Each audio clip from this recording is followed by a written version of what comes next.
Et donc la motivation de créer Hello, c'était de proposer à la société un moyen de développer des modes de vie qui soient plus sobres et en accord avec les limites planétaires. Donc ça pourrait être le programme d'un parti politique, Oui, mais effectivement, on a un petit peu. décidé de faire plutôt une société de construction.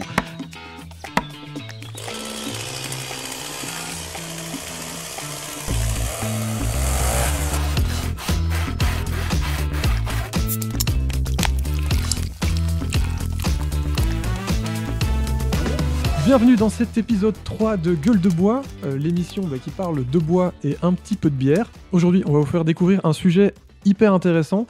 On va parler de Tiny House. Alors, pour ceux qui ne savent pas ce que c'est, justement, cet épisode est fait pour ça. On va essayer d'en savoir un peu plus.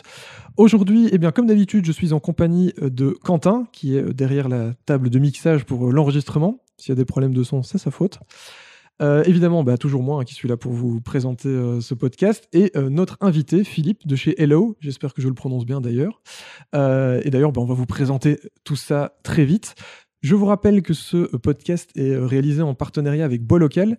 Donc Bois Local, on va vous en reparler un petit peu plus tard dans le podcast, mais c'est une marque belge collective qui vous assure que le bois que vous achetez, il provient de forêts proches de son lieu de transformation. Dans les adhérents Bois Local, vous allez pouvoir retrouver plein de choses, que ce soit juste du bois pour vos fabrications et votre travail d'ébénisterie, mais aussi des ustensiles de cuisine et jusqu'à la maison en structure.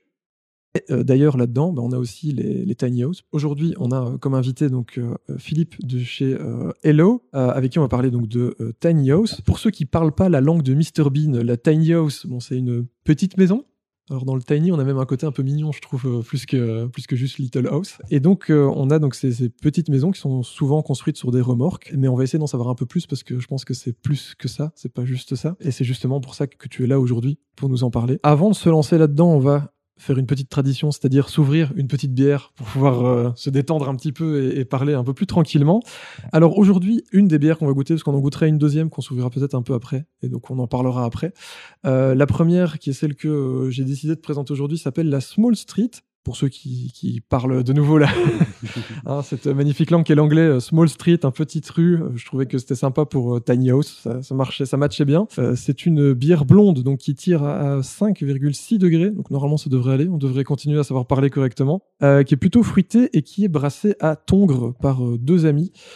Qui brasse cette petite bière blonde et que j'ai acheté chez Wattitude. Voilà, comme ça on a fait un peu de la pub pour tout le monde. Et on aura des chips qui sont des rebelles, qui sont aussi des chips belges. On essaye de faire au plus local possible. Donc on va goûter cette bière-là pendant qu'on vous parle et on essaiera de vous donner un petit avis sur la bière à la fin. Je me permets de la donner. Alors, merci. Est-ce que ça ira à la bouteille ? C'est parfait. C'est parfait. Hop.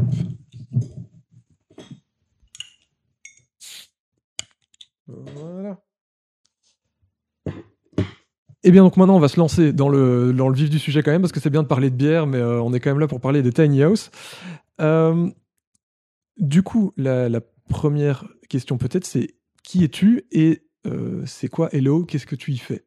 Eh bien, je m'appelle Philippe Hébert. Je suis un des 3 cofondateurs de la coopérative Hello. Au quotidien, j'exerce le rôle d'administrateur délégué, donc plutôt dédié à la gestion, mais aussi avec les petits créneaux qui restent dans mon agenda, une activité d'artisan pour la partie ossature bois, et puis aussi un petit peu de technique avec électricité et plomberie. Ok. Tu as une formation de quoi à la base ? Alors, historiquement, j'ai fait une formation d'ingénieur civil en sciences des matériaux et chimie, qui m'a permis déjà d'apprendre à apprendre. Et c'est quelque chose qu'on retrouve pas mal dans la coopérative Hello. C'est pas forcément une spécialisation sur plein de sujets, mais plutôt une grande capacité à prendre en main des sujets qu'on souhaite découvrir. On peut aller même parfois sur un peu d'autodidactisme. Et donc la formation d'ingénieur, elle a clairement bien aidé à ça. Et puis évidemment, la partie sciences des matériaux, ça m'a permis de comprendre l'impact du choix des matériaux sur la qualité des conceptions, mais aussi sur la performance environnementale de ce qu'on conçoit, quoi. Ouais. Et donc, ça m'a toujours permis de garder un œil critique sur les choix qu'on pose comme ingénieur. Et ça m'a toujours chipoté aussi de me dire, tiens, j'ai l'impression qu'on parfois, on ne fait pas les choses à fond de façon, dans le sens radical, où on va, pas par extrémisme, mais radical dans le sens pur du terme, on va jusqu'aux racines des choses, quoi. Et donc, la motivation de créer Hello, c'était de proposer à la société un moyen de développer des modes de vie qui soient plus sobres et en accord avec les limites planétaires. Donc, ça pourrait être le programme d'un parti politique, mais on a décidé de faire plutôt une société de construction. Ce qui permet peut-être de poser plus d'actes réels qu'un parti politique parfois. Peut-être il y a un peu plus d'action directe. Parce que donc chez Hello, il n'y a pas que de la tiny house. Parce que c'est de ça dont on va parler aujourd'hui, mais il n'y a pas que. Effectivement, la mission qu'on s'est donnée chez Hello, c'est de promouvoir et développer la sobriété et la démarche low-tech dans les modes de vie et les organisations. Donc, on pourra parler sans doute de la démarche low-tech et de la sobriété un peu après. Mais pour zoomer vers les tiny house, un constat qu'on posait, c'était que notre mode de vie dans les pays occidentaux, et en particulier du point de vue des personnes aisées, est très impactant, et que le logement a aussi... il est au cœur du système en fait, de notre impact. Et donc proposer des modes de vie qui soient beaucoup plus sobres, ça nous paraissait la voie royale par laquelle commencer. Et la tiny house est une solution pour y parvenir. Il se fait que dans l'équipe, on avait beaucoup d'affinités avec la construction bois. Et donc, la tiny house était la façon, on va dire, la plus fluide pour nous de nous y atteler. Pour dire les choses autrement, on ne se considère pas comme étant purement des constructeurs de tiny house, plus que la tiny house correspond à une solution qu'on essaye de mettre en place. Enfin, le but n'était pas forcément de faire des tiny house, c'était de trouver une solution à ce souci de logement, enfin, ces questions de logement. Et c'est la tiny house qui apportait... Oui, tout à fait. En tout cas, qui était un bon point de départ, parce qu'au plus on avance, au plus on se rend compte que la tiny house, elle est très intéressante dans certains contextes, mais c'est pas en mettant toute la Belgique dans des tiny house qu'on va avoir une solution élégante. Effectivement. Et donc, ça nous permet aussi d'avancer dans notre réflexion, dans notre stratégie. Et c'est pour ça aussi que c'est un peu hors sujet pour aujourd'hui, mais on commence à regarder de près aussi tout ce qui touche à la rénovation, parce que la question, c'est aussi qu'est-ce qu'on fait avec le bâti existant.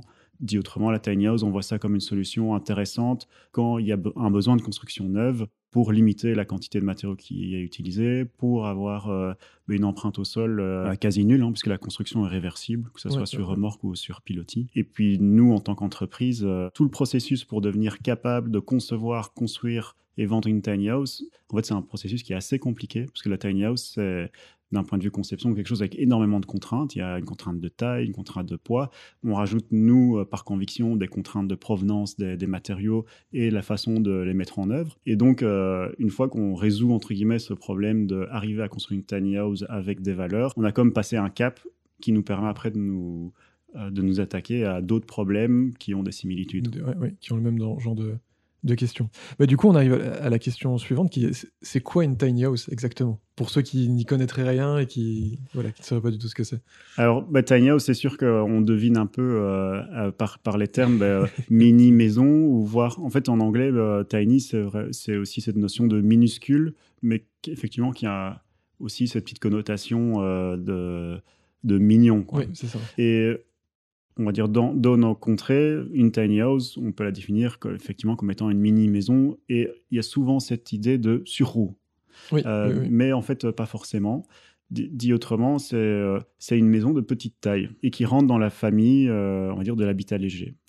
Et il faut savoir que l'habitat léger, c'est pas la tiny house. L'habitat léger, c'est une sorte de mosaïque de plein de modes de vie et plein de déclinaisons différentes. En fait, on peut même faire une sorte de petite classification. Il y a 3 grandes familles au sein de l'habitat léger.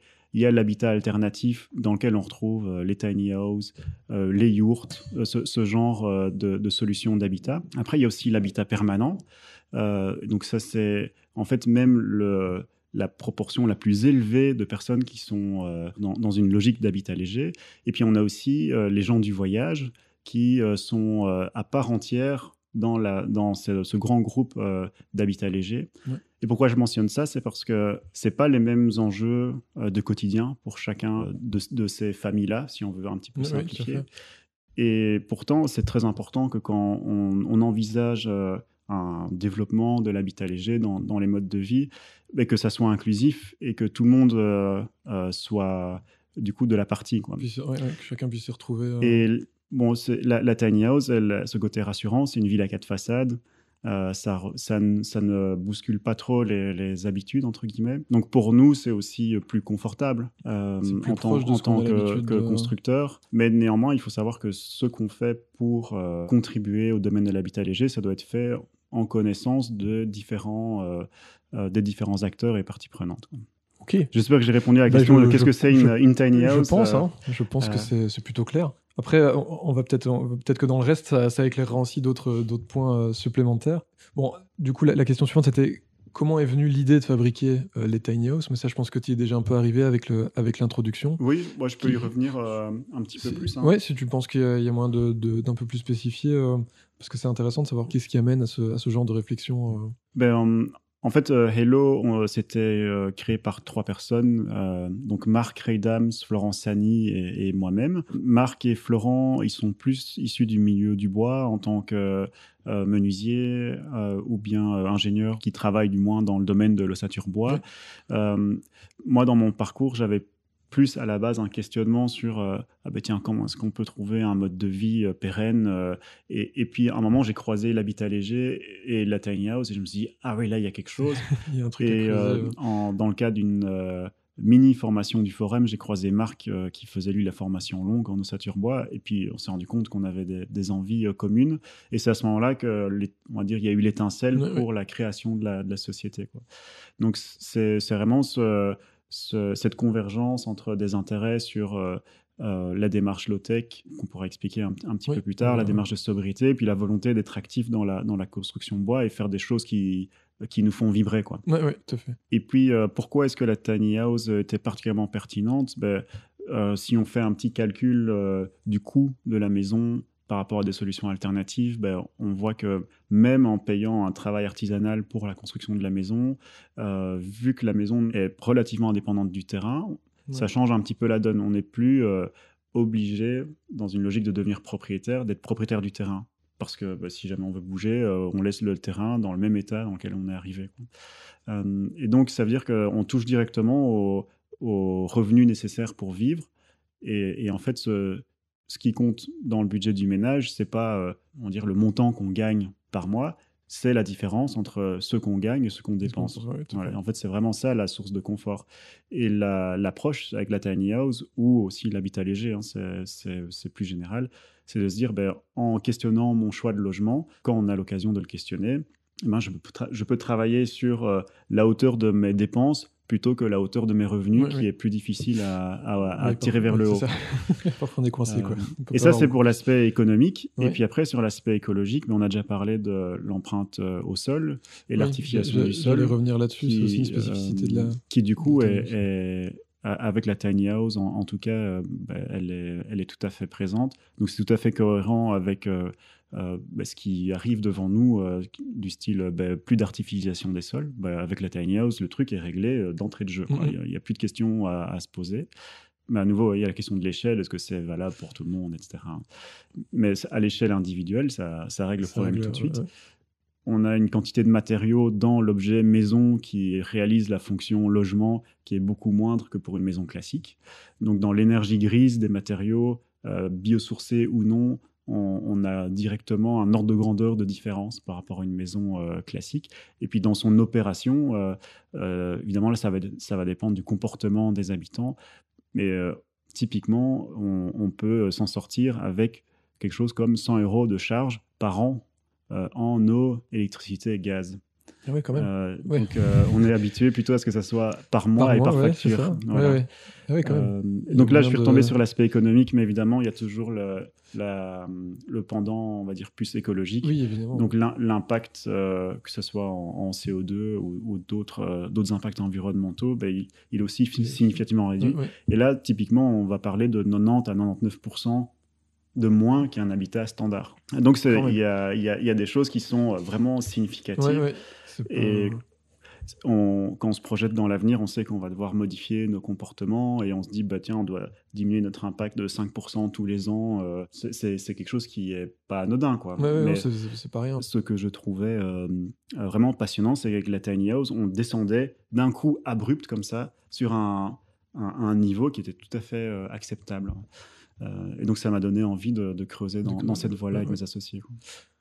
En parlant de creuser, justement, tu parlais du fait que ça n'a pas d'impact sur le terrain sur lequel... parce qu'on a peut-être cet imaginaire d'une caravane ou d'un truc comme ça sur roue. Donc, soit c'est sur des roues, soit tu peux mettre sur des pilotis ou des... Oui, tout à fait. Ok. En fait, peut-être pour revenir sur pourquoi on pense spontanément à la tiny house sur roue, c'est parce que dans la culture, c'est arrivé principalement suite à la crise des subprimes aux États-Unis en 2008, où là-bas, ils ont dû trouver des solutions pour faire face à la crise économique. Et donc, beaucoup de personnes aux États-Unis se sont dit j'ai besoin d'être nomade et mobile et trouver du travail là où c'est possible. Et donc, on a construit une maison sur remorque qu'on pouvait tracter avec un pick-up. C'est un peu ça le cahier de charge. Bon, là, les pick-ups, c'est des trucs solides. C'est pas la même... Voilà, donc on n'est pas exactement sur les mêmes dimensions, le même poids, mais ça a quand même traversé l'océan Atlantique. Et dans le contexte belge et France, ça revient à se dire, si je veux pouvoir être nomade, et en fait, c'est ce truc-là qu'on remet beaucoup en question parce que ça relève souvent du fantasme plus que d'un besoin réel.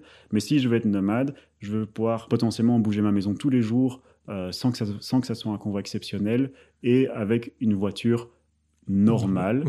Bon, normale d'un point de vue peut-être un peu plus américain. Peut-être pas avec une Twingo, quoi.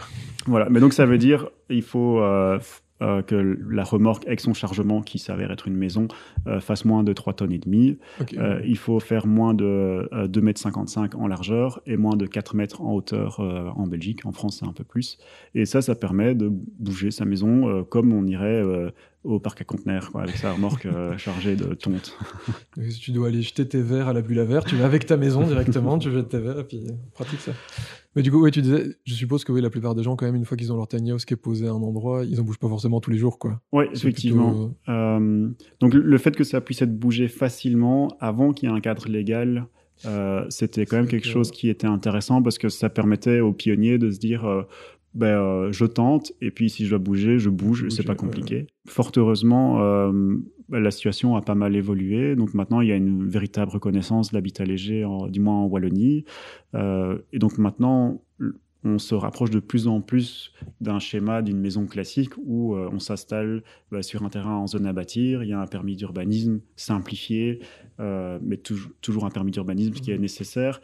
Et on a une visibilité sur combien de temps je peux rester sur le terrain si je suis mobile ou aussi si je suis fixe. En général, on retombe sur une situation classique de maison. Et donc, le côté nomade se justifie de moins en moins quand on n'a pas cette ambition de nomadisme.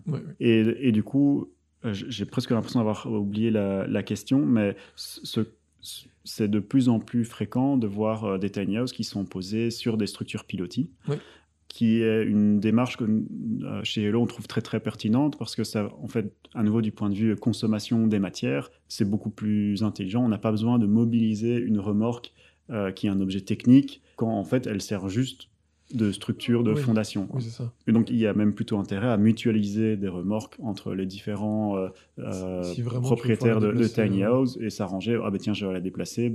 Tel jour, je place la maison sur la remorque et puis je vais la mettre ailleurs. Et quand j'ai pas besoin de me déplacer, je reste sur un pilotis. Oui, c'est vrai que c'est plus malin.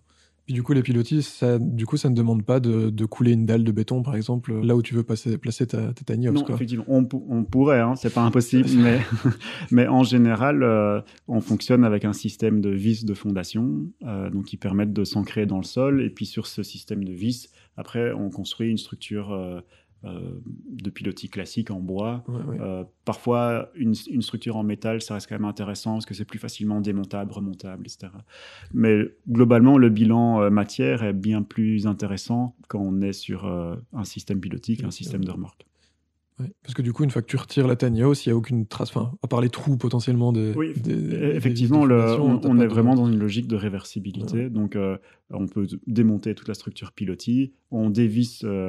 c'est des grosses vis, il faut une machine adaptée, mais ça reste faisable par n'importe qui. Il n'y a pas besoin de faire appel à une entreprise pour ça. Et donc, tout ce qui reste, c'est effectivement des petits trous de 6 cm de diamètre dans la Terre qui Ça va, peuvent quoi. logiquement se peut se reboucher. reboucher, oui, Quoi. c'est ça. Ouais. On est loin d'une grosse dalle de béton bien imperméable qui qui est bien tout foutu en l'air, quoi. Tu parlais du coup de low-tech, t'en as parlé plusieurs fois tout à l'heure. Peut-être l'occasion justement de se pencher sur c'est quoi le low-tech exactement. Et donc, en fait, la low-tech, c'est vraiment ce qui est au cœur de ce qui nous anime. Chez Hello, on peut dire que la tiny house, c'est une concrétisation de cette démarche. Donc, la low-tech, c'est quelque chose qui n'est pas toujours évident à définir, Ok. dans le sens où ça évolue encore beaucoup. Ok, ouais. Et donc, c'est un peu un objet non identifié, ou en tout cas dont les contours évoluent pas mal. Ouais. En France, sur on va dire la dernière décennie, il y a eu vraiment plein d'initiatives qui ont émergé. Il y a un livre d'un ingénieur, Philippe Biwix, qui s'appelle L'âge des low-tech, qui a quand même aidé à l'émergence du mouvement. Il y a le Low-Tech Lab, qui est en Bretagne, à Concarneau, qui a aussi permis de rassembler énormément d'informations et de créer une communauté. Et maintenant, en Belgique, ça arrive progressivement. Mais clairement, en France, c'est plutôt là qu'il y a eu plus... c'est vrai que ça avance, que ça a avancé un peu plus. Ouais. Quoi. Et donc, tout ça ne définit pas la low-tech. Pas encore. Ce qu'on peut dire, c'est que si on cherche à qualifier un objet de low-tech, ce qui est un exercice périlleux, hein. Moi j'y reviendrai après, mais on va s'intéresser à plusieurs critères en fait. Donc évidemment, on va vouloir se poser la question de est-ce que c'est durable. Et derrière durable, ça pose plein d'autres petites questions. Il y a combien de temps l'objet existe, mais il y a aussi c'est quoi sa performance environnementale, donc son bilan carbone, sa consommation de matière, son empreinte eau, etc., etc. Et puis, il y a aussi un côté sobriété, quoi. Donc, est-ce que j'ai remis en question mon besoin? Et ça, on va le retrouver dans un deuxième caractère. Donc, il y a le côté durable, mais il y a aussi le côté utile. Et en fait, celui-là est vraiment fondamental. Ça veut dire que on s'assure que l'objet qu'on considère, il correspond exactement à un besoin, et un besoin qui a été challengé, quoi. Oui. Donc, c'est pas besoin envie, quoi. C'est besoin c'est vraiment fondamental. besoin, quoi. Ouais. Et donc ça, c'est un deuxième critère dans on va dire la petite grille d'analyse d'un objet low-tech. Et il y en a un troisième qui est l'accessibilité. Donc l'accessibilité, ça veut dire est-ce que en tant qu'utilisateur de l'objet, je suis capable de comprendre son fonctionnement. Donc c'est l'accessibilité, on va dire, intellectuelle. Okay, ouais. Il y a l'accessibilité financière, mais qui est à double tranchant, hein, parce que parfois ça peut coûter un peu plus cher parce qu'il y a plus de travail de main-d'œuvre, il n'y a pas une industrialisation possible de l'objet. Ouais. Mais il y a quand même cette volonté de réfléchir à comment le rendre le plus accessible possible. Et donc avec ces trois critères-là, durable, utile et accessible, on a quelque chose d'assez puissant en fait, parce que ça permet de travailler sur plusieurs fronts à la fois pour qualifier un objet. Si on travaille sur un seul front à la fois, la tendance qu'il peut y avoir, c'est qu'on triche sur les autres, parce que c'est pas une contrainte. Ouais. Et c'est ça la puissance de l'approche low-tech, c'est de travailler sur les trois fronts en même temps. Et donc appliqué à l'habitat, ça veut dire qu'on va questionner le nombre de mètres carrés dont on a vraiment besoin, de se dire tiens, est-ce que la taille de ma maison elle est dépendante du nombre de personnes que je veux inviter à Noël. Parce que je comprends tout à fait l'idée de se dire oui, c'est important de pouvoir accueillir les gens qui me sont chers, mais en attendant ça veut dire j'ai une table qui peut accueillir 15 personnes et je le fais une fois par an. Oui, c'est ça. Voilà, c'est ce genre de questionnement-là. Et en tirant toutes ces ficelles-là, on arrive avec la tiny house à quelque chose qui coche pas mal de cases. Mais c'est pas une tiny house, on va dire, sortie du néant. Le processus de comment je conçois et comment je fabrique la tiny house est tout aussi important. Donc typiquement, c'est pour ça que chez Hello, on a à cœur aussi de encourager l'autoconstruction, parce que ça c'est la voie royale, même si c'est pas simple, mais c'est la voie royale en tant qu'utilisateur pour s'approprier le logement, pour comprendre comment est-ce qu'il fonctionne, aussi bénéficier d'une forme d'émancipation, parce que si je suis capable de construire ma maison, de comprendre comment elle fonctionne, mais je suis capable de la réparer, je suis capable de l'adapter à mes besoins qui évoluent, parce que ça peut arriver. Ouais, tout à fait. En termes de durabilité aussi, il y a un aspect intéressant qui est je suis capable de la réparer. Bon, elle a été conçue pour être réparable, mais si en tant qu'utilisateur, je suis capable de comprendre comment je peux le réparer, du coup, ça tourne tout seul. Oui, quoi. c'est ça, quoi. Ouais, au niveau durabilité, on est... Ça pourrait être une tentative de définition d'un objet low-tech. Ok. Après, j'ai l'impression qu'après, il y a plus. Jusque-là, ça allait. On a tout suivi. Pour moi, c'est même pratiquement un label, en fait. Low-tech, c'est presque un label de construction et de système de vie Alors, Tiny House, en fait. Oui, je comprends l'idée, mais dans la communauté low-tech, on est un petit peu hésitant sur cette question-là de label, parce qu'en fait, c'est pas quelque chose où on peut trancher véritablement. Oui. Et puis surtout, l'objet, mais c'est magnifique parce que c'est la transition à ce que je vais dire après. Mais c'est pour ça qu'il est là. Hein. Il parle très peu, mais quand il parle, en général, il met les bonnes phrases. Directement dedans. Donc, l'objet low-tech, en tant que tel, il n'a pas de... Il y a un risque qu'il ne soit pas utilisé entre guillemets, à bon escient. Il est déconnecté d'un contexte plus général de société. Quoi. Ouais. Donc, si on imagine un objet low-tech classique, la marmite norvégienne, donc ça, c'est... Pour décrire très rapidement, c'est une boîte hermétique isolée dans laquelle on peut déposer un plat qui a mijoté. Enfin, avant qu'il mijote, justement. Une fois qu'il est monté en température, on le dépose, on referme. C'est comme un gros thermos. En fait, ça garde chaud, ça garde bien chaud. Et ça garde la casserole et son contenant surtout au chaud. Et donc la cuisson se fait sans consommation d'énergie et sans qu'on doive s'assurer que la maison n'est pas en train de brûler. Quoi. Effectivement. Et donc ça, c'est un objet qu'on peut qualifier de low-tech. Ouais. Mais imagine que je te vends une marmite norvégienne. Et puis, tu dis, chouette, j'ai acheté un objet avec un label low-tech. Oui, et puis, en fait, ce que tu fais, c'est des frites. Enfin, je veux dire que ça reste dans un coin et que l'objet n'est pas utilisé parce que ça ne correspond pas à un besoin. Oui, que tu en modifies l'utilisation de à quoi ça devrait servir. C'est surtout si tu c'est ça, en fait, si tu ne l'utilises pas, du coup, il n'y a pas le côté c'était un besoin et ça faisait partie des... donc la base, c'est vraiment de se dire c'est quoi mes besoins et puis du coup, je suis capable de les identifier et de trouver les solutions qui correspondent à ces besoins-là. Et donc, pour pas mal de raisons, un label low-tech, c'est pas évident. Et en fait, souvent, on va plutôt être en comparaison entre deux choses. Donc, on peut dire qu'un système est un peu plus low-tech qu'un autre, mais on peut pas dire ça, c'est low-tech. Okay. On a envie, mais c'est pas rigoureusement, c'est pas super évident. Oui, parce que ça va dépendre aussi de l'utilisation que tu en fais, etc. Quoi. Ouais. Parce que s'il y avait un label, ça voudrait dire qu'il faudrait un mec qui vienne chez toi vérifier vous avez acheté ça, qu'est-ce que vous en faites? C'est bon, d'accord. Est-ce que vous êtes sûr d'en avoir besoin? Puis en plus, c'est vrai qu'après, en plus, la question du label est bien spécifique aussi au fait qu'un label doit être, il doit pouvoir être vérifié par des services indépendants, etc. Enfin, il y a toute une démarche derrière. Je sais que Bois Local, par exemple, ils veulent absolument pas c'est pas un label et ils veulent pas qu'on les appelle label. On s'est fait engueuler plusieurs fois. Les premières vidéos, j'ai dû couper plein de morceaux. On coupera cette partie-là. Ouais, oui, t'inquiète pas. C'est moi qui coupe de toute façon. Donc du coup, ça c'est la low-tech du coup. En fait, cette approche multicritère, c'est ce qu'on appelle l'approche low-tech, qui permet d'approcher une solution et puis un peu la challenger. Quoi. Et c'est quelque chose qu'on recommande vivement d'acquérir comme réflexe, de se dire par rapport à quelque chose, une fois que j'ai identifié un besoin et puis que j'imagine une solution, je me dis, tu la passes au crible. Est-ce que c'est durable? Est-ce que c'est accessible? Est-ce que c'est utile? S'il y en a un qui est dans le rouge, il faut retravailler la réflexion pour retomber sur quelque chose qui matche sur les trois. Mais donc, travailler à l'échelle de l'objet avec la low-tech, il y a ce petit risque de, finalement, l'objet, il n'est peut-être pas dans le bon environnement, il n'est pas utilisé comme c'était imaginé.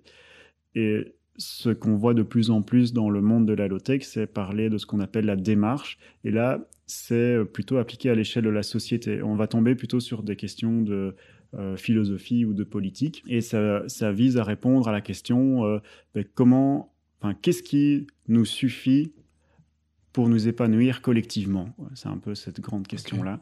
Et donc, tous les mots sont importants. Donc, qu'est-ce qui nous suffit? Ça veut dire qu'on va essayer de minimiser ce dont on a besoin. Il y a le côté épanouissement qui veut dire on va toucher au bien-être, quoi. Ça fait partie intégrante de la réflexion. Si on prend, parce qu'on parlait de l'habitat, une maison avec un PEB A++, on peut très bien la concevoir pour qu'elle ne soit pas confortable à vivre. Mais elle aura le label PEB A++. Le label sera bon.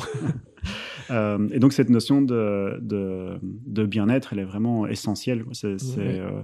Et c'est ça qui rend aussi la démarche désirable. C'est parce qu'on va vers un mieux. C'est pas le retour aux cavernes avec c'est parfois un peu la crainte avec qu'à mon les avis bougies. que beaucoup de gens ont, c'est de se dire oui, mais si on doit être écolo et faire attention, etc. Du coup, on va se retrouver effectivement dans des cahutes en terre et nos petites bougies, quoi. Mais Voilà, donc la motivation, c'est vraiment d'aller vers un bien-être. Et puis le dernier mot qui est important dans la définition, le collectif, ça veut dire que je ne pense pas juste à moi tout seul. Bon, évidemment, à l'échelle individuelle, on peut poser les choix qu'on veut. Et la tiny house, c'est un moyen à l'échelle individuelle de réduire ses besoins, de réduire son impact environnemental. On ne peut pas mettre toute la Belgique en tiny house. Et puis, c'est un choix. À nouveau, c'est un choix collectif. C'est comment est-ce qu'on s'organise. Et là, on touche à la question politique de comment est-ce qu'on vit ensemble en connaissance de cause. Et connaissance de cause, en fait, ça veut dire c'est comment est-ce qu'on peut être cohérent avec les limites planétaires. En fait, on devrait même appeler plutôt frontières planétaires pour trouver une cohérence dans le temps, quoi. Et donc là-dessus, on peut aussi aider cette réflexion-là grâce à des critères on va retrouver quelque chose qui est similaire avec l'approche low-tech. Donc, il y a des critères de durabilité forte. Donc, durabilité forte, ça veut dire que quand il y a une concession, enfin, quand on doit faire un arbitrage entre du capital environnemental ou du capital économique, il n'y a pas de concession sur le capital environnemental. On ne peut pas dire en fait, vu que j'ai un peu plus de bienfaits économiques, je laisse tomber les impacts négatifs sur l'environnement, ça se compense. Là, c'est pas possible. Non, et donc, ça se décline avec des notions de sobriété, d'efficience et de pérennité. Et là où ça devient, on va dire, un peu moins technique dans la solution, c'est qu'on va commencer à regarder les notions après de résilience territoriale. Donc, comment est-ce que les systèmes qui sont autour de nous fonctionnent avec des ressources locales, notamment s'il y a des pénuries, s'il y a une pression sur la disponibilité des matières. Si j'ai travaillé avec des ressources qui sont autour de moi, je ne suis pas dans le même stress. J'ai plus de résilience, je suis capable de m'adapter et je fais des choses qui sont cohérentes avec mon environnement. Et donc, dans cette notion de résilience, il y a aussi quelques autres critères possibles. Le dernier aspect dans cette démarche low-tech, ça touche à ce qu'on appelle la transformation culturelle. Et là, on va parler typiquement de reliance, donc la capacité des utilisateurs à comprendre comment les objets fonctionnent. Aujourd'hui, si on prend un smartphone, c'est super parce qu'en fait, il y a un bouton. Et donc, ça donne un aspect de simple et il suffit juste d'appuyer sur un bouton et puis il y a toute la complexité derrière qui s'agite pour trouver on va dire, le résultat attendu de l'utilisateur. Mais en fait, ce processus-là, il exclut l'utilisateur de la machine. Et donc, cette question de comment est-ce qu'on peut être le plus transparent possible sur comment un système fonctionne pour permettre à l'utilisateur d'être partie prenante et pas de subir les choix qui ont été faits par d'autres personnes. Et donc, voilà, c'est le genre de questions qu'on va retrouver à un niveau plus de société. Et pour reboucler avec la question initiale, cette démarche low-tech-là, c'est ça qu'on promeut avec Hello, en fabriquant des tiny houses, mais en organisant des formations, des ateliers. On essaie de la distiller de façon concrète dans la société. Ok, réponse très complète. D'ailleurs, n'hésite pas à boire un. Oui, du coup, n'hésite pas à goûter. On va tester la Small Street. Ouais. D'ailleurs, j'en profite pour rappeler à ceux qui nous écoutent que les liens vers le site de Hello sont évidemment dans les descriptions, dans les différentes descriptions, dans les différents endroits où vous écouteriez ce podcast. N'hésitez pas à aller y faire un tour, puisque vous pourriez retrouver toutes les infos. Et puis, tu parlais de formation, etc. Je suppose que c'est aussi sur le site. Si les formations ne sont pas encore sur le site, c'est plutôt sur les réseaux sociaux. Okay. Quand elles sont organisées. Les liens des réseaux sociaux sont aussi dans la description, donc n'hésitez pas à aller faire un tour et à les suivre évidemment sur les réseaux, comme ça vous serez tenu au courant des différentes actualités. Bon, là j'avais une question qui était, est-ce que c'est vraiment plus écologique qu'une maison traditionnelle ? T'as un petit peu répondu déjà dans le début, je crois que la réponse paraît assez évidente. Ça pourrait être oui, mais si la tiny house, pour jouer le jeu de la rigueur scientifique, si la tiny house est une annexe à une maison dont on n'a pas besoin, elle n'a pas ce rôle de substitution à une solution, on va dire, plus polluante.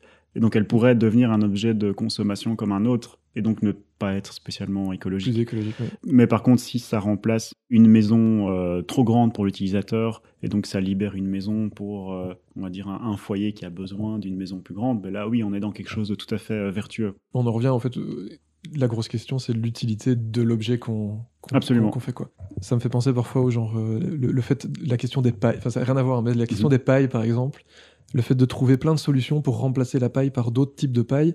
Et je me dis parfois, en fait, la vraie question, c'est est-ce que tu as besoin d'une paille pour boire ? Exactement. Non, bah du coup, juste prends pas de paille, quoi. Voilà, bah, bienvenue dans le monde de la low-tech. Oui, bah, cool, en fait, j'y étais déjà sans le savoir. J'avais été à un salon à Namur sur... Le thème, c'était pas l'écologie, mais c'était un peu les nouvelles manières de voir les choses, etc. Mhm.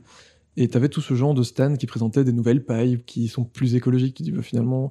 Ou, Vraiment besoin, quoi. bah oui, ou t'avais tout un truc sur des bouquets de fleurs qui étaient plus écolos. Si tu veux des plantes chez toi, plante vraiment des plantes, en fait. T'as peut-être pas besoin de couper des fleurs, qu'elles soient plus écologiques ou pas, c'est pas la question, quoi. Ouais. Et donc c'est vrai que cette question de... oui, est-ce que j'ai vraiment besoin de cet objet ? C'est parfois un peu une question clé qui peut éviter de consommer beaucoup de choses inutiles, en fait. Ouais, tout à fait, absolument.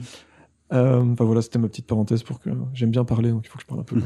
Oui, j'ai l'impression d'avoir pris beaucoup la parole. Bah, en même temps, c'est Après, toi l'invité, oui, tu es là pour ça. effectivement, C'est justement pour ça qu'on invite des gens. Sinon, je fais des vidéos tout seul. D'ailleurs, vous pouvez aller les voir sur YouTube. Là, c'est moi qui parle tout seul en général.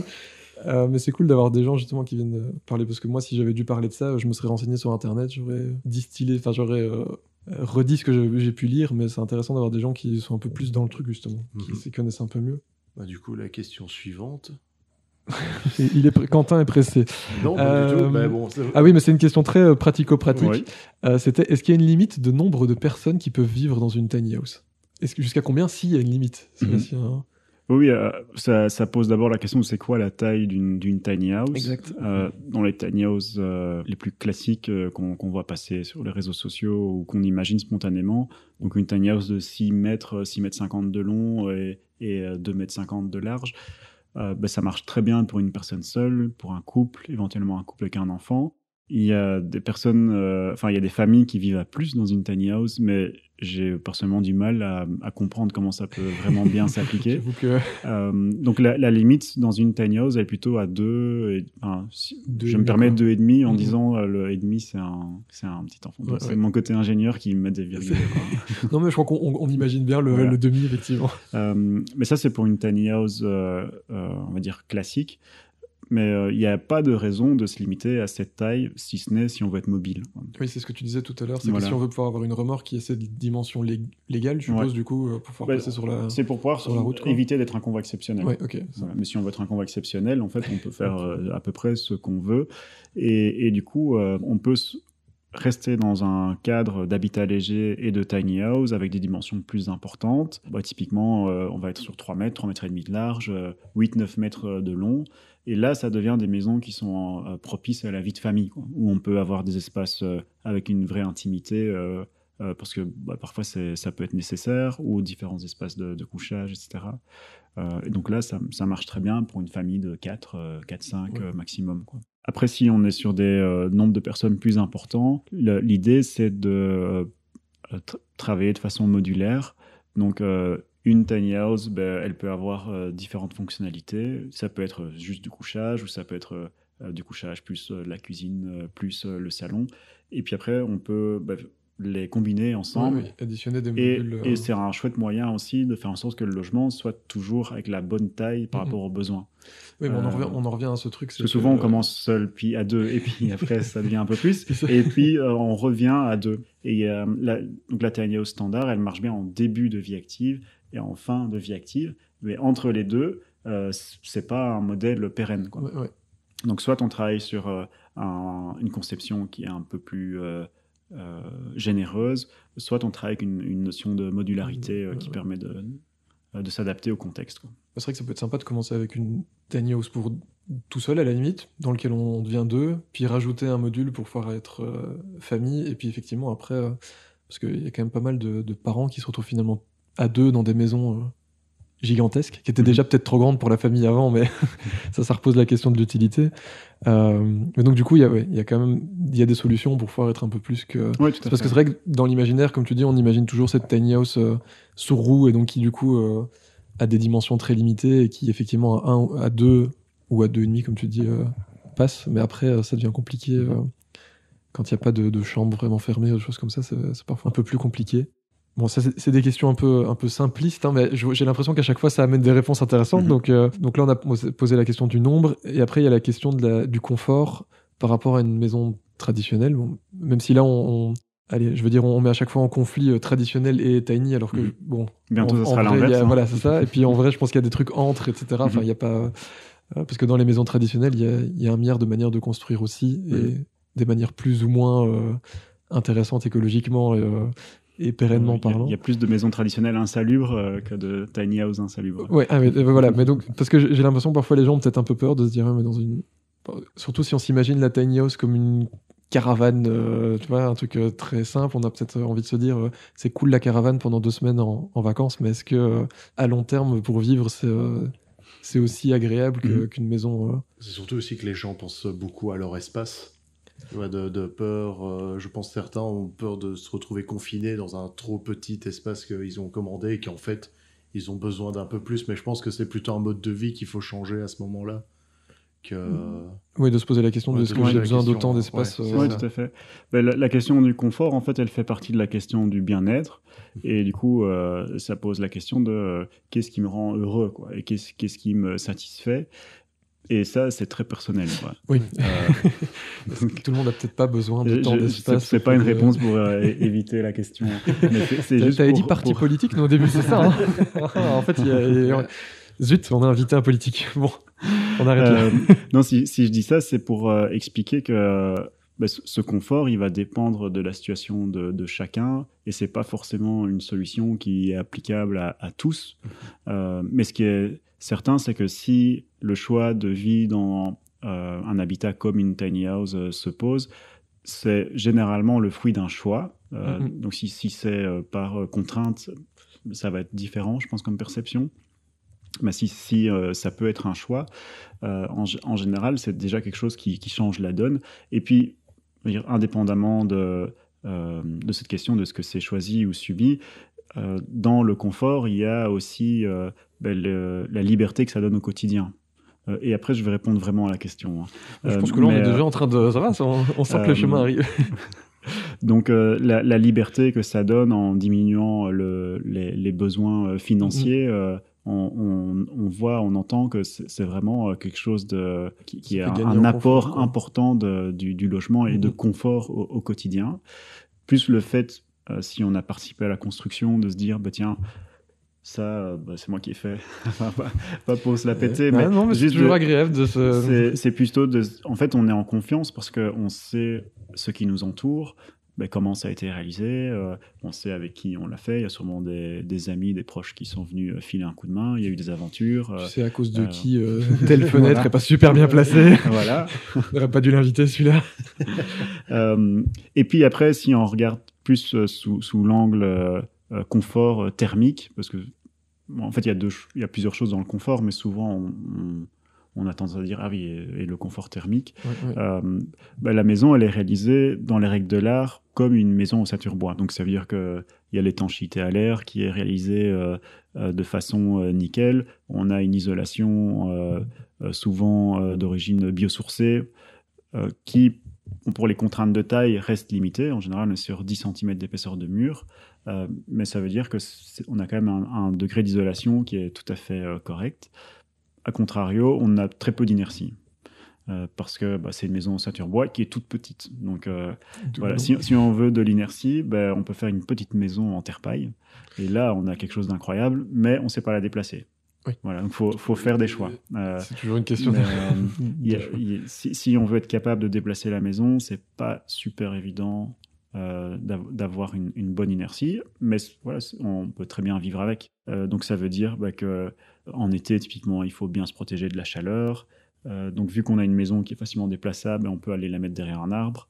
On peut changer son orientation en fonction de la saison. On n'a pas forcément l'habitude de penser comme ça. Non, je crois qu'ici à Wavre, il y a la une maison tournante. Exactement. Je ne sais pas si elle tourne encore, mais parce qu'elle est vieille quand même, ça commence à remonter. Je crois que ça a été une maison, puis ça a été un coiffeur, je crois. Ah oui, je ne l'ai jamais vu, mais je crois non, c'est pas très loin. Ouais, j'irai la voir après. C'est le bois de la pierre, c'est juste un peu plus loin. Mais... D'extérieur, c'est pas très impressionnant, mais...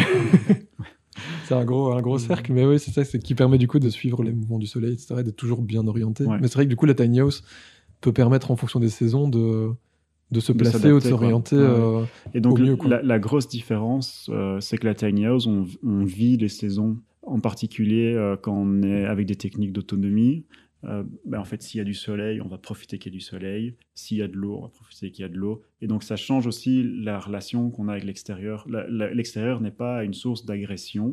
C'est plutôt quelque chose qui apporte une forme d'abondance, mais il faut en profiter au bon moment, quoi. Et donc, il y a aussi une question philosophique, quoi. C'est pour ça que je dis que c'est pas forcément une solution d'habitat qui convient à tous comme ça. C'est parce que ça doit correspondre à un cheminement et à une aspiration personnelle. Et puis, un dernier point sur le confort, c'est que en général, vu que c'est petit, une tiny house, il n'y a pas beaucoup de matériaux. Et donc, on peut se permettre de choisir des matériaux de bonne qualité, notamment du bois local, évidemment. On se rappelle qu'il y a bois local là derrière. Merci à eux. Et du coup, en fait, on est dans un habitat de luxe, quelque part. Donc, si on voulait faire une maison avec les mêmes principes constructifs, les mêmes matériaux, 250 mètres carrés, on appellerait ça une villa d'architecte plus. Et or, là, c'est quelque chose qui devient relativement abordable et on peut se contenter d'un petit peu de qualité. Et ça change beaucoup aussi, quoi, dans le confort. Mais à nouveau, ça dépend des aspirations et à quoi on est sensible. C'est sûr que la question de confort est assez différente selon les personnes. Et au niveau... En fait, il y a pratiquement En fait, il faut cohabiter, on va dire, avec pratiquement l'élément extérieur que tu disais. Il faut profiter de l'eau quand il y a de l'eau, du soleil quand il y a du soleil. C'est vraiment avoir une mentalité de vivre, on va dire, avec la nature à ce moment-là. Oui, c'est plus de conscience, effectivement. Ça, c'est recohabiter avec la nature et pas essayer de s'en enfermer et d'éviter tous les... de s'en protéger complètement. On se rend compte qu'au final, ça marche pas. Enfin, c'est pas toujours comme ça, ça marche pas super bien, quoi. Mais du coup, au niveau confort, encore une question très pratico-pratique. Au niveau salle de bain, ce genre de choses, ça s'installe dans les tailles. On n'a pas forcément d'arrivée d'eau, etc. Il y a des systèmes qui sont mis en place justement pour pouvoir avoir ce confort d'une salle de bain ou d'une douche. Oui, tout à fait. Alors déjà, la majeure partie des tiny houses sont reliées d'une façon ou d'une autre à une arrivée d'eau. Ok. Et donc, ça veut dire que dedans, on peut avoir une douche classique, traditionnelle.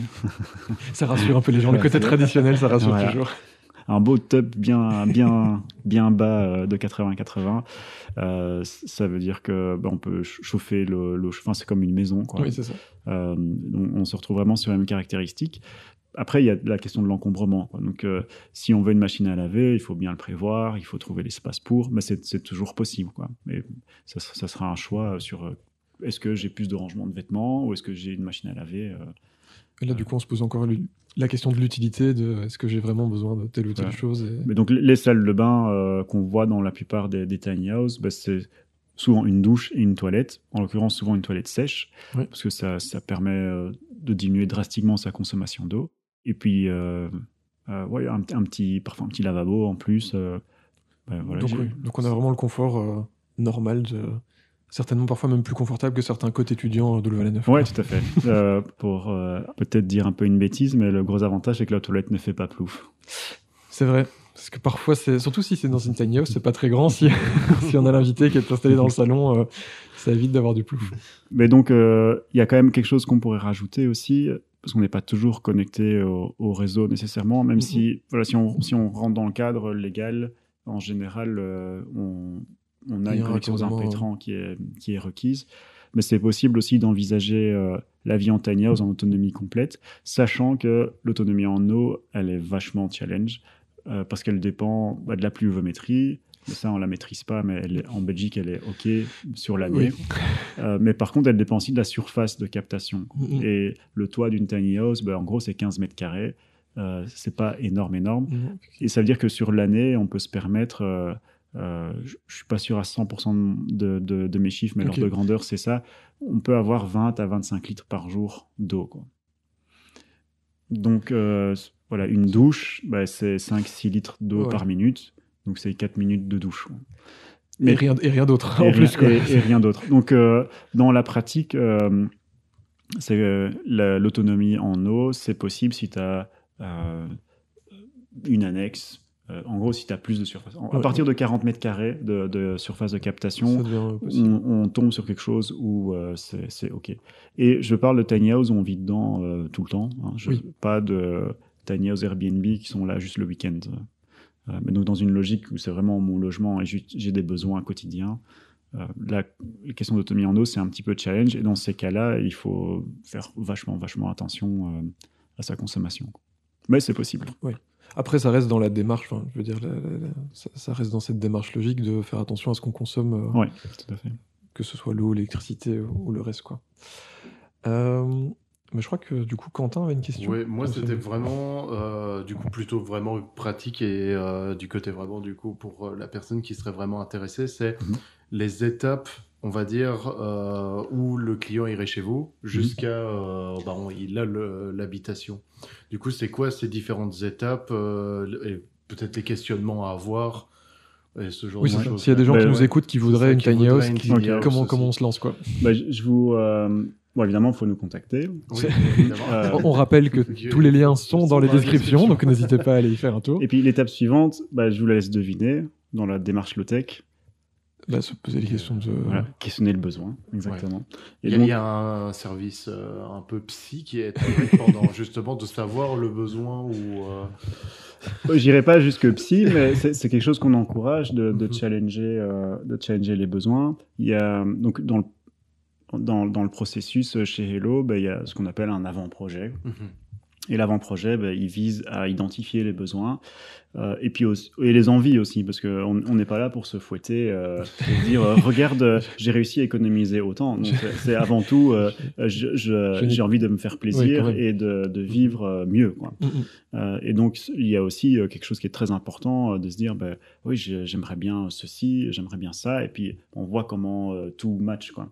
Donc, il y a aussi une réflexion importante sur une fois que les besoins sont identifiés, on va faire une proposition d'aménagement intérieur, des différentes fonctions de la maison qui sont identifiées. Puis après, ça permet de travailler sur le volume extérieur de la maison.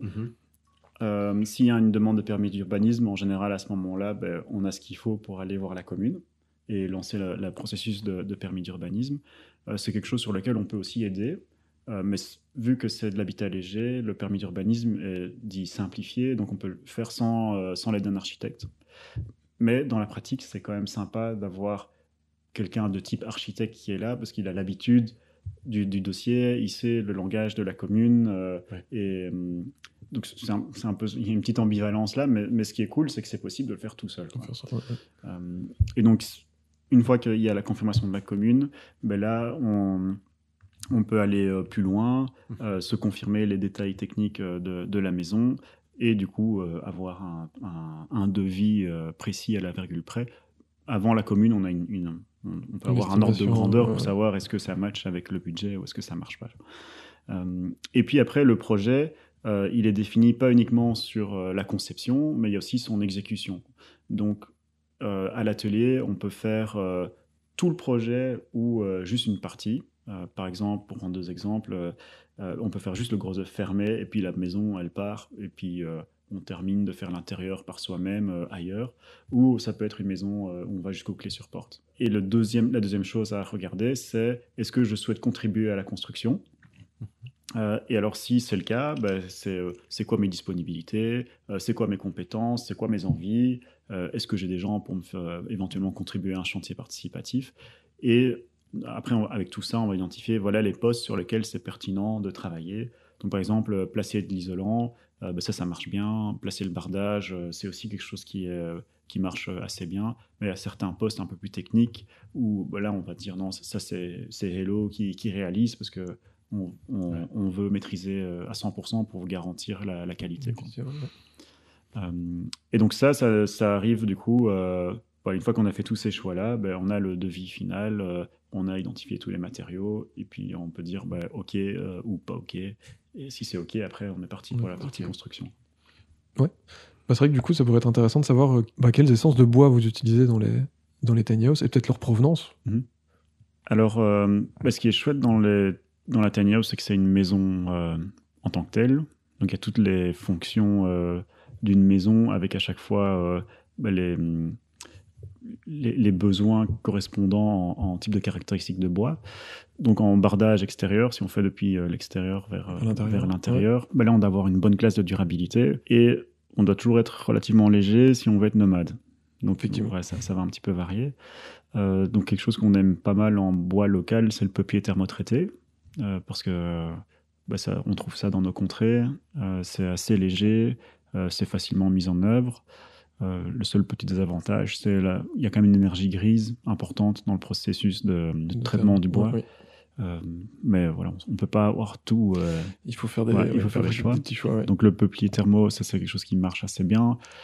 Puis en moins local, après on va retrouver aussi le pin thermotraité. On va retrouver là on revient sur du local, du mélèze. Ouais. C'est quelque chose qui marche bien, mais qui est un petit peu lourd.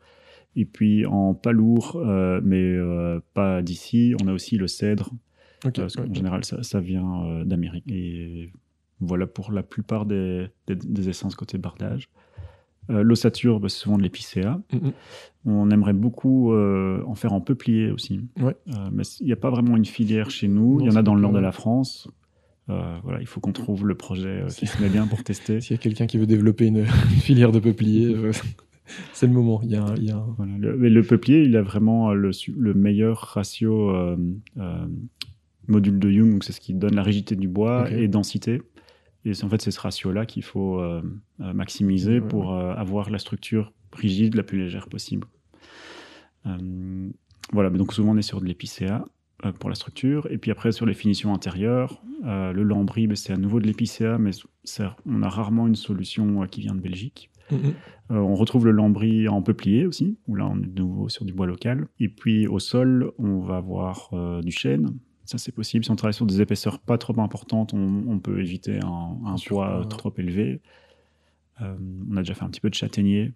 C'était du châtaignier français. Est-ce que j'ai oublié quelque chose? Après, dans la partie mobilier, le plan de travail, c'est possible de le faire en chêne, en massif, avec des avivés. On l'a déjà fait en noyer aussi. Maintenant, c'est un peu plus dur de trouver du noyer. Oui. Donc, dans le mobilier, il y a moyen de se faire plaisir aussi avec des chouettes petites essences. C'est ce que tu disais au niveau du fait d'avoir du coup une maison un peu plus de haut standing, entre guillemets, avec des matériaux bien plus sympas que de devoir se faire une cuisine Ikea en contreplaqué, en aggloméré souvent, et avec une petite couche de mélamine dessus. On peut effectivement, du coup, vu que c'est plus petit, se permettre des matériaux peut-être un peu plus nobles et tout à fait. Et du coup un peu plus respectueux aussi de l'environnement, quoi. Absolument. Et en fait, c'est pas anodin non plus sur la qualité de l'air intérieur. Donc on est dans un petit volume, donc ça veut dire qu'on peut vite avoir une concentration élevée, par exemple de composés organiques volatiles. Et si au plus on fait attention à ce qu'on met dans la maison, au plus on réduit cette pollution qui est là qui est là de façon constante dans la maison. Et donc ça réduit le besoin de ventilation. Donc il y a un cercle vertueux, quoi. Donc voilà, au plus vous faites un petit habitat, au plus vous pouvez mettre des matériaux de qualité, quoi. Finalement, c'est sympa vu comme ça. Vu dans ce sens-là, c'est plutôt sympa. Mais donc du coup, il y a quand même une grande variété de bois quand même que vous faites utiliser dans la tiny. Et là, j'avais en tête le massif dans ma réponse, mais on utilise aussi pas mal de panneaux triplis ou multiplex. C'est vrai qu'ils ont un avantage de bon maintien, de bonne rigidité pour un poids qui est... Oui, on peut trouver des faibles épaisseurs aussi. Et puis, il y a du peuplier italien aussi qu'on aime bien, parce que c'est très léger. Mais c'est un peu moins local, quoi. C'est un peu moins local. Ça vient pas trop loin non plus. Je sais pas trop. Ça dépend comment il vient, en fait, souvent. Mais, ok. Et du coup, dans l'ordre de prix, on va dire vraiment en grosse fourchette, on est plutôt sur quoi, du coup on va dire pour maintenant 2 personnes, c'est plutôt... Enfin, la plus petite tiny house, c'est plutôt combien à ce moment-là? Ça va dépendre de toutes les options, toutes les variations, mais il y en a quand même qui reviennent souvent. Donc, une maison clé sur porte, où je voudrais une tiny house, est-ce que vous pouvez la construire pour moi? On a développé un modèle dit standard, donc qui a déjà été réalisé, qu'on peut répliquer, où on a vraiment essayé d'optimiser pour avoir le moins de fonctionnalités possible, mais que ça soit utile au quotidien. Et là, on est sur un tarif un peu en dessous de 70 000 €. Okay. Tout compris. Et après, sur des maisons sur mesure, voilà, ça va dépendre en fait des choix. bien Ouais, évidemment. je suppose que Et ça peut... c'est difficile d'être en dessous de 70 000 euros, puisque c'est ce à quoi on arrive en optimisant au maximum, optimisant, quoi. au max. Et donc, on va plutôt naviguer dans la tranche de 80 à 90 000 euros. Ok. Bah, moi, du coup, c'était mes questions. C'est tout? Donc, Bon, bah, alors c'est fini. ouais. Alors.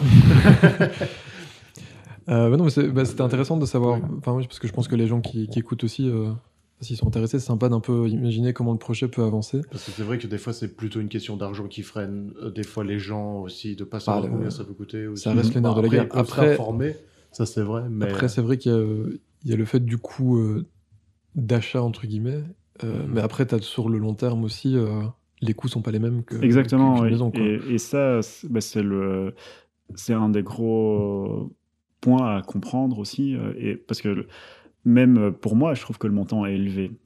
Enfin, c'est beaucoup d'argent, mais est-ce que c'est cher? Oui, il y a une Oui, nuance. ça quoi.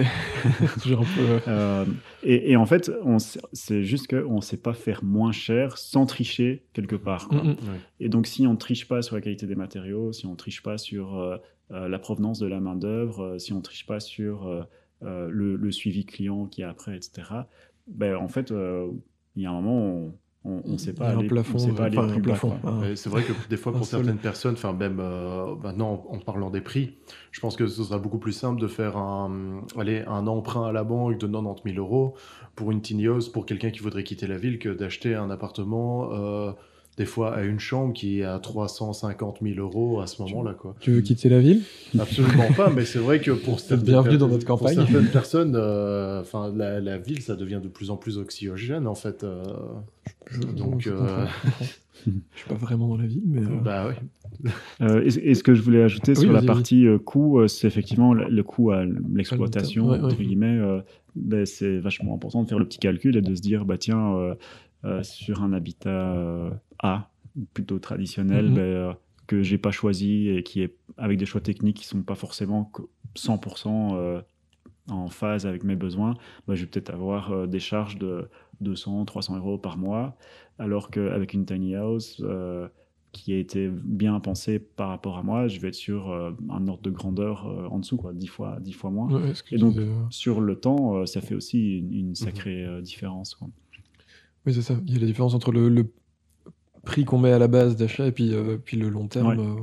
Ouais. Et c'est souvent quelque chose qu'on retrouve dans les solutions, on va dire, passives, renouvelables, etc.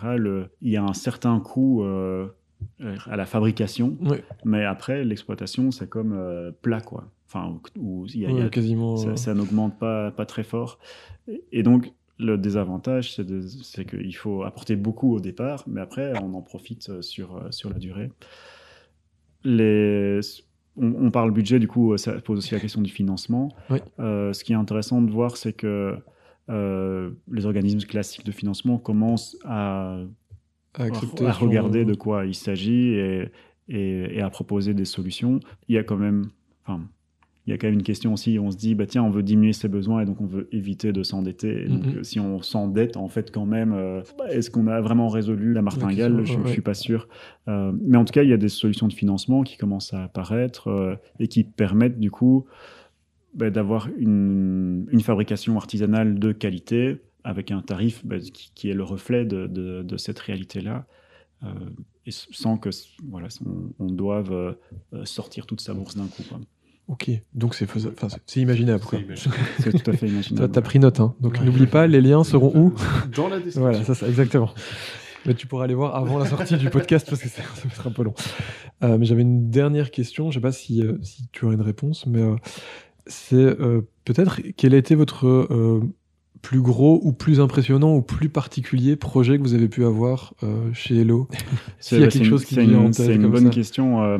En fait, les 2 premières années chez Hello ont été marquées par des projets qui avaient tous une spécificité. Ok. Donc ça nous a permis d'explorer un peu les frontières, comme ça, ou les limites de qu'est-ce qui se passe si on fait une maison très grande, qu'est-ce qui se passe si on fait une maison sur pilotis, qu'est-ce qui se passe si on fait une maison avec beaucoup d'autoconstruction, pardon, qu'est-ce qui se passe si on fait une maison qui est autonome. Et donc c'était un peu des points d'exploration comme ça, et chacune est arrivée avec un lot d'aventures et de découvertes à chaque fois. Donc j'aurais du mal à donner quelque chose de bien précis. Oui, je pense que quelque chose qui est extrêmement satisfaisant, c'est... donc on a construit une maison témoin, en fait, avant de créer la société, avec Marc et Florent. Et puis on l'a terminé un peu par après, parce qu'une fois qu'on avait lancé la société, on un petit peu moins de temps. Voilà, on avait un petit peu moins de focus dessus. Et là, on a joué le jeu à fond d'intégrer toute une série de techniques low-tech dans la maison. Il y a eu quelques reportages dans les médias dessus, donc il y a moyen de retrouver en vidéo. Mais ce qui est assez satisfaisant pour moi, c'est de se dire on arrive à avoir une maison qui est quasiment autonome, avec une approche low-tech, donc on maîtrise complètement toutes les techniques qui sont dedans. On n'est pas dans des solutions technologiques super compliquées. Et il y a une sorte d'apaisement dans cette maison. Il y a un bien-être qui est là et que je trouve vraiment particulier et que je retrouve nulle part ailleurs. Je ne dirais pas que c'est la plus grande aventure, mais c'est quand même une grande satisfaction d'avoir pu pousser le concept à fond. Jusque-là, quoi. Ouais. Ok, bah merci pour cette réponse. Ça me paraît pas mal. C'est bien comme réponse. C'est bon, tu as répondu à la question. Donc, on va passer à la partie quiz.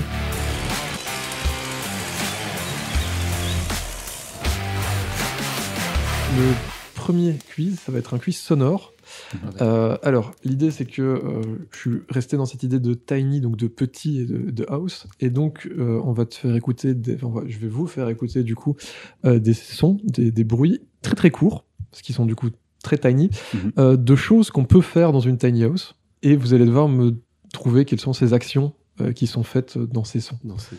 Voilà, je ne sais pas si c'est très clair. Oui. Donc, trouver les actions qui correspondent au son. Exactement. J'espère que ça va marcher. Hop. On va remettre le son ici. Alors, premier son. Découvert dans un c'est une cuillère qui tombe dans l'évier. Exactement, c'est découvert. C'était parce que l'idée, c'est qu'on peut manger dans une tiny house. Bah oui. Et on peut y faire la vaisselle, vraisemblablement, puisqu'on peut avoir des... Donc ça, c'était un son qu'on a pu entendre. Alors, on va tester un autre. Ah ben, franchement, ça pourrait ressembler à une cafetière. Ah ben, c'est une cafetière. Enfin, un perco, quoi. Voilà. Ouais. Parce qu'on peut boire du café, puis nous, on aime bien boire du café. D'ailleurs, si quelqu'un veut du café, il y en a qui est passé. Mais... Donc ça, c'était du café, effectivement. Pour l'anecdote, on a déjà fait du café avec une cafetière italienne sur un poêle à bois dans une tiny. Ça marche bien. Donc, comme quoi, il y a vraiment moyen de se faire du café. Après, le son n'est pas le même. Mais c'est très spécifique. Sur Internet, si j'avais cherché café fait dans une cafetière italienne sur un poêle à bois, je suis pas sûr que...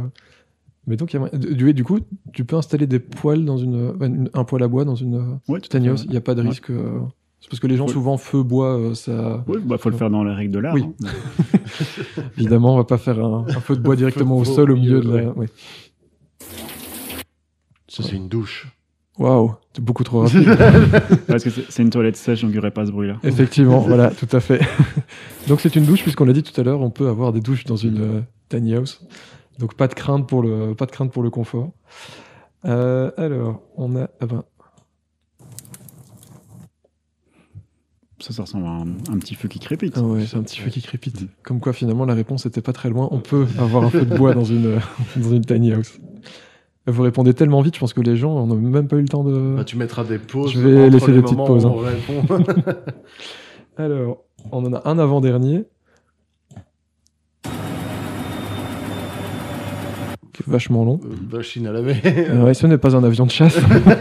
C'est une machine à laver. Ouais. On l'a dit aussi, ouais, c'est possible. Après, comme tu le disais, c'est une question de choix aussi de ce dont on a vraiment besoin dans les espaces, etc. Pour les machines à laver, c'est quand même pratique, non? Oui, tout à fait. On a des clients qui ont une machine à laver dans leur salle de bain. Et aussi une table à langer, d'ailleurs. Oui, mais souvent, table à langer, alors du coup, il te faut une machine à laver, parce que sans, c'est compliqué. Je me rappelle qu'il va falloir que je lance une lessive en rentrant. Alors. Et le dernier son. Ça, c'est un gros dodo bien heureux. Exactement. J'allais dire presque quelqu'un qui se mouche, mais... tu peux te moucher dans ta tiny, ça, c'était pas interdit. De préférence dans un mouchoir en tissu, par contre. Ouais, c'est vrai que du coup, un ronflement par le nez... Effectivement, on a quelqu'un qui ronfle et qui dort bien, parce que je pense que dans une tiny house, il y a moyen de se sentir bien si on l'a conçu avec vous et donc du coup, qu'on l'a conçu en conscience et en sélectionnant bien les matériaux, les espaces dont on a besoin, etc. Je pense qu'il y a moyen de passer de bonnes nuits dans une tiny. Tout à fait. Est-ce que vous avez une tiny house d'essai, de test, genre dans lequel on peut venir passer Oui, absolument. Ah, je pense sujet de vidéo. je pensais vraiment poser une question sur laquelle il n'y aurait pas, mais il y a... Oui, et d'ailleurs, tout à l'heure, tu posais la question parce qu'il y a autre chose à dire. Pour moi, la proposition, ça serait vraiment de passer la porte de l'atelier pour aller au-delà du fantasme et de se dire, tiens, une scene tiny, ça me questionne, que je suis curieux. Il faut aller voir, et il faut tester. Et il faut passer à l'action, quoi. Exact. Et ça fait vachement du bien de se dire, tiens, c'est petit, ou en fait c'est grand. C'est cette confrontation avec la réalité d'une tiny house, c'est quelque chose de très intéressant, et donc c'est possible aussi de tester ça avec notre maison témoin. Ah bah oui, la fameuse maison témoin. Et donc pour tout ça, vous avez le lien dans la description. N'hésitez pas à aller faire un tour. Et c'est combien de temps l'essai en fait? Pour savoir 2-3 ans, tu loues la... Pour l'instant, elle est en fait déjà utilisée, mais c'est à chaque fois en fonction des situations. Donc s'il faut essayer un jour, une semaine, un mois, en fonction du contexte, voilà, c'est possible. On fait en fonction. C'est vrai que je pense que le plus dur, c'est de passer au moins le pas, d'aller découvrir et de voir vraiment ce que c'est, et de ne pas rester sur les a priori. Après, l'idée de ce podcast, c'est aussi justement de peut-être casser certains a priori, peut-être ouvrir un petit peu sur les possibilités, et pas juste voir la tiny house comme une caravane un peu améliorée, quoi, parce que on a bien compris... ou un objet de consommation. Voilà, oui, exactement. Parce que c'est pas... Il y a beaucoup plus autour de ça, justement. C'est tout ce qu'on a découvert, justement, maintenant.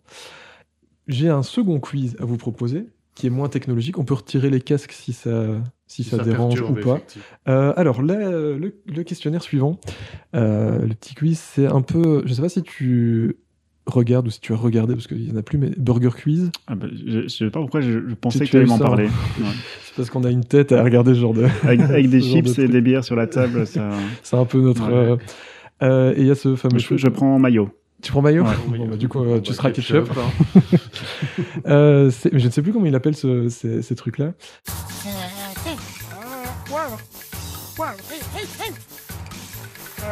Ici, ça va être Tiny House, Tradi House ou les deux. Donc, on va dire Tiny, Tradi ou les deux. Okay. Donc, on va voir lequel des deux a le plus de... donc, je vais vous dire donc, des affirmations. Et l'idée, c'est de savoir si c'est plutôt des affirmations pour les tiny house, plutôt pour les tradi house, donc les maisons traditionnelles, ou si c'est les deux, ou potentiellement aucun des deux. Il n'y a vraiment aucun des deux dans tes questions? Je ne vais pas te le dire, sinon peut-être. Et on se concerte pour la réponse, ou alors c'est chacun à son tour? Pour moi, c'est l'un contre l'autre, donc c'est au premier qui donnera la... On n'a pas de cheeseburger. On est plutôt dans la coopération que la compétition. J'aurais pu les prendre parce que j'ai le jeu chez moi. J'avais vraiment les burgers. Bon, on les fera on les fera la prochaine fois. Le prochain podcast. Ou tu les mettras en post-prod. Hein, je peux. Ou alors, si vous voulez, sauf si vous voulez coopérer, c'est possible aussi. Ça me dérange pas, mais... De coopérer? Ou d'être l'un contre l'autre? Moi, je pense que c'est pas des questions non plus hard. Non, pas comme la dernière fois où tu m'as envoyé littéralement. Non, la dernière fois, c'était très compliqué. Il fallait, sur l'épisode 0, que vous pouvez retrouver aussi dans la liste des podcasts, il fallait... avoir un peu de connaissances déjà. Il fallait trouver les noms des arbres en latin et les retrouver en français. Ouais. Et puis après, il a fallu reconnaître des forêts à partir du... trouver le lieu où se trouvait la forêt à partir du bruit de la forêt. Si vous voulez aller... Voilà, évidemment. Chose qu'on a très bien réussi. D'ailleurs, allez écouter ce podcast, il est parfait. Est-ce que vous êtes prêts pour le... Ouais, moi je suis prêt. Vous coopérez ou pas? Ça vous doit, hein. Oui, on peut que... Non, on va rester sur la compète. Allez, sur la compète. Bon. Attention, première affirmation. Peut être déplacé facilement. La TD. Effectivement. Oui. Ne me regarde pas comme ça. Hein. Il est rapide. Hein. Ouais. Bon. On va essayer de... de compliquer les choses. Du coup. Ouais, j'ai pas 1000 questions non plus. Demande plusieurs mètres cubes de béton pour sa réalisation. Tradi, oui. Ouais, Tradi. Et donc c'est Mayo qui emporte le point. On est à 1-1. Puisqu'on disait effectivement que là, sur la tiny house, je pense qu'il n'y a pas de béton du tout, en fait, d'ailleurs. Et on sait que le béton, c'est pas ce qu'il y a de plus écolo non plus, quoi. Oui, si le ciment était un pays, ça serait le 3e plus gros émetteur. Donc, CO2, ouais. et c'est à peu près avec l'acier aussi. Oui. Et donc, c'est des matériaux qu'on retrouve pas ou très peu, parce que tu as dit que le métal, peut-être parfois pour des structures. Ouais, l'acier pour la Un remorque, petit peu pour les vis de fondation.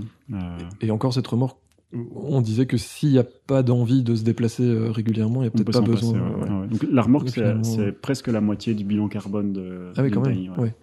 Ouais. Donc, donc ça vaut vraiment la peine de réfléchir à est-ce que j'ai besoin d'une remorque ou pas, si ça peut diviser en deux. Ouais, tout à fait. C'est quand même pas mal, quoi. Alors, est confortable en été comme en hiver? Les deux. Alors c'est là qu'il peut y avoir débat. C'est pas forcément le même confort. Voilà. Ça va dépendre de la... J'avais pas de réponse. Ça, c'est les fameuses qui sont pour 0 miam parce que je sais pas. Ça, le problème, c'est que ça va dépendre de la maison. De la personne, et puis ça dépend aussi de la maison traditionnelle. C'est aussi ça le truc, c'est que le problème de comparer à ce point Tradi et Tiny, c'est que Tradi, qu'est-ce qu'on entend par traditionnel? Moi, je dirais ça dépend du lit. Oui, ça dépend de ton système de chauffage. Alors, demande de l'entretien. Les deux. Les deux, exactement, oui. Oui, c'est pas parce que c'est une petite maison qu'il faut pas l'entretenir. Par contre, potentiellement, si c'est une surface plus petite, ça prend peut-être un peu moins de temps. Mais il en faut quand même. Mais par contre, tu le fais plus souvent aussi. Parce que tu peux pas le nier, quoi. Oui, effectivement, c'est vrai que tu vois plus facilement. Après, ça dépend de chacun. Moi, quand je rentre, je retire mes lunettes. Et comme ça, j'ai l'impression que tout est propre tout le temps. Là, je vois pas la poussière au sol, je vois rien du tout. Je vis chez moi sans lunettes. Technique. C'est une petite... Si vous aviez besoin d'une petite technique, n'hésitez pas. Bon, il faut être bigleux comme moi, mais quand on l'est, il suffit de retirer les lunettes. Alors, affirmation suivante. Peut être installé n'importe où. Aucune, effectivement. J'allais dire les deux, mais bon. Alors, c'est vrai que dans la mer, non, ça peut pas être installé. Mais... C'est-à-dire qu'en fait, si tu dis n'importe où, tu peux pas la mettre sur n'importe quel terrain quand même. Oui. Il y a quand même besoin de...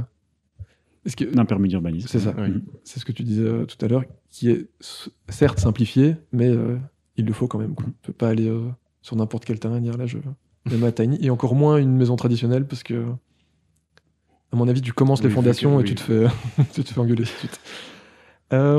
Avant-dernière proposition, on doit faire absolument appel à un architecte. Les deux. La tradi. On peut ah oui, absolument, oui, absolument. C'est la tradi, effectivement. Absolument. Parce qu'on l'a dit tout à l'heure. L'autre c'est conseillé, ça peut être conseillé, mais l'autre c'est absolument, effectivement. Donc il n'y a pas forcément besoin d'un architecte pour la tiny. Tu disais que ça peut être effectivement un atout quand même pour compléter Et je parlais de la partie permis d'urbanisme. Oui. Mais pour le dessin de la maison en tant que tel, il n'y a pas forcément besoin d'un architecte non plus. Et dernière proposition, doit être assuré. Les deux. Les deux, effectivement. En Belgique, de toute façon, il faut tout assurer.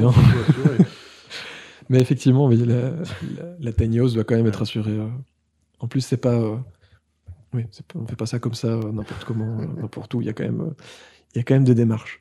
Donc voilà ce qui clôt le quiz. Du coup, je ne sais pas si Quentin, tu avais... Tout a été répondu très clairement. Peu de questions, j'ai pas écouté. De toute façon, je m'intéresse pas tellement, moi, donc... fallait enregistrer. C'était pas le test. Maintenant, on peut lancer. C'est bon, maintenant qu'on a répété, on peut lancer. Du coup, je pense qu'on peut déjà conclure sur tout ça. L'idée de ce podcast, c'était bien de montrer que la tiny, expliquer déjà ce que c'était la tiny. J'espère que ça a permis à tous ceux qui nous écoutent d'un peu mieux comprendre ce que c'est. Et je pense que le meilleur conseil, c'est ce que tu disais tout à l'heure, c'est qu'il faut venir voir, il faut venir découvrir, venir peut-être poser des questions supplémentaires. N'hésitez pas à suivre justement, aller voir le site internet, à aller suivre les réseaux, à peut-être vous contacter s'il y a des questions. Peut-être venir pousser la porte de l'atelier. Pourquoi pas essayer, du coup, vu qu'apparemment il y a moyen de tester la vie en tiny, pour voir un peu toutes les possibilités qu'il y a. Voilà, n'hésitez pas à poser des questions aussi, peut-être dans les commentaires de la vidéo sur YouTube, on transmettra les questions sans problème. Parce que je pense qu'effectivement, comme tu le disais, c'est peut-être pas une solution pour tout le monde, parce que je pense que de toute façon, dans la question écologique et du futur, il n'y a pas une réponse pour tout le monde. Enfin, il n'y a pas une seule réponse unique. Je pense que l'idée, ça va être justement selon les besoins, etc., d'un peu mieux, un peu mieux percevoir les besoins de chacun et de s'y coller un peu plus, quoi. Ce qui est l'inverse du commerce de masse où justement on essaie de commercialiser un truc que tout le monde doit avoir le même partout et qu'on doit un peu généraliser. Après, on va peut-être conclure vite fait sur la bière qu'on a quand même bu durant ce podcast. Je crois qu'elles se sont à peu près vidées partout. Je pense même que je suis celui qui en ait bu le moins alors que j'ai parlé le moins. Donc finalement, d'habitude c'est l'inverse. On déguste aussi. Hein. Moi je l'ai trouvé pas mal. Oui. C'est léger, donc c'est la Small Street. Ouais, je commence à avoir un peu la bouche pâteuse. Une hoppy blonde, qui est refermentée en bouteille, vraisemblablement. Ce qui fait qu'on aurait peut-être dû la servir dans un verre. Peut-être. Hein. Et du coup, celle qu'on n'a pas goûtée, mais dont on va peut-être quand même parler, c'est celle que tu as apportée, Philippe. Oui. La Mobius Low Cal, avec un W. Parce que du coup, il y avait l'idée de low tech, peut-être, c'était ça, dans le low. Oui, effectivement, il y a même plusieurs choses. Donc, local de la Mobius, on retrouve le low qui est dans le nom de Hello, qui fait le clin d'œil à vivre avec moins, être sous les limites planétaires. On trouve ça dans low tech aussi. Et donc, je trouvais ça encourageant de voir que le low est choisi comme un terme pour un produit de consommation comme une bière. Et puis après, c'est low et local. Et l'aspect local, on en a parlé de l'importance pour le bois, l'origine du bois, mais aussi dans la résilience du territoire. Enfin, c'est aussi quelque chose qui est vraiment primordial dans la démarche low-tech. Et pour l'anecdote, un des porteurs de projet de Mobius est originaire, a passé sa jeunesse dans le village où j'habite maintenant. Donc je trouvais qu'on était vraiment... on cochait toutes les cases. Voilà. Et puis, il n'y a pas beaucoup d'alcool. Et c'était un clin d'œil à la sobriété aussi. C'est vrai que la Small Street était un peu plus, plus alcoolisée. On était un petit peu moins... Et peut-être pour terminer, ce que je trouve intéressant avec la Mobius locale, c'est aussi qu'elle elle challenge un petit peu les habitudes, quoi. Donc d'habitude, une bière, on se dit une bière belge, on est au-dessus de la Pils, et puis on va être sur certaines habitudes. Et la locale, j'ai l'impression qu'elle fait un pas de côté et elle se dit, tiens, si on faisait autre chose. Et ça, c'est une démarche qu'on aime beaucoup, de se dire, tiens, je fais un pas de côté par rapport au business as usual, à ce qui se passe dans le monde ou ce qui se passe dans mon quotidien. Je réfléchis, je prends un petit peu de recul. Et puis après, je choisis de faire quelque chose de pertinent. Et je trouve que cet état d'esprit-là, je le retrouvais quelque part dans la démarche de la locale. Oui, tout à fait. Et du coup, vu qu'on n'a pas pu la goûter aujourd'hui, pour savoir ce qu'on en pense, il faudra suivre le prochain podcast et on la goûtera dans le prochain. Donc si vous voulez savoir ce qu'on pense de la Mobius, il faudra attendre le prochain podcast. En attendant, vous pouvez en acheter et en boire déjà. Hein. Comme ça, vous faites votre avis et puis après, on voit ce que ça donne. On comparera un peu nos avis. Mais du coup, je vous invite évidemment à, encore une fois, aller voir dans les différentes descriptions sur les différentes plateformes pour retrouver le site de Hello et les différents liens vers les réseaux sociaux pour aller y faire un tour.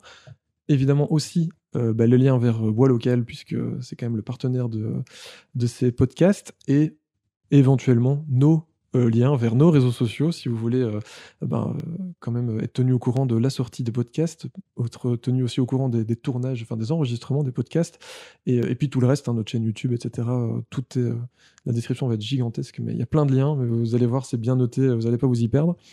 Merci de nous avoir écoutés, et puis on se retrouve le mois prochain, comme tous les premiers dimanches du mois normalement, pour le prochain podcast qui parlera. Alors de quoi est-ce qu'il va parler ? Attends, on va voir ça tout de suite. Ça va être un podcast spécial parce que je ne sais pas encore exactement de quoi il veut parler à l'heure actuelle, mais sachez que ce sera une société avec qui on a déjà travaillé dans des vidéos YouTube. Et qui nous ont déjà fourni du bois. Voilà, je ne peux pas en dire plus. Mais Est-ce qu'ils ont été une série au départ ? Est-ce qu'ils étaient une scierie au départ ? Ouais. Il y a de la scierie quelque part dedans. Il y a de la sciure de bois, de la scie et tout ça. Voilà. Donc, si vous avez une idée de qui sera notre prochain invité, n'hésitez pas à le laisser en commentaire en dessous de vidéo sur YouTube, parce que sur Spotify, je crois qu'il n'y a pas moyen de mettre de commentaires. Voilà, oui, mais ça, c'est quand on est multiplateformes, on ne sait plus où on en est. En tout cas, merci beaucoup. Merci, Philippe, d'être venu nous présenter Hello. J'espère que on se reverra une prochaine fois, peut-être. Oui. Merci pour l'invitation. De rien. Et n'hésitez pas, notre atelier est avec la porte ouverte. Parfait. Tous les jours.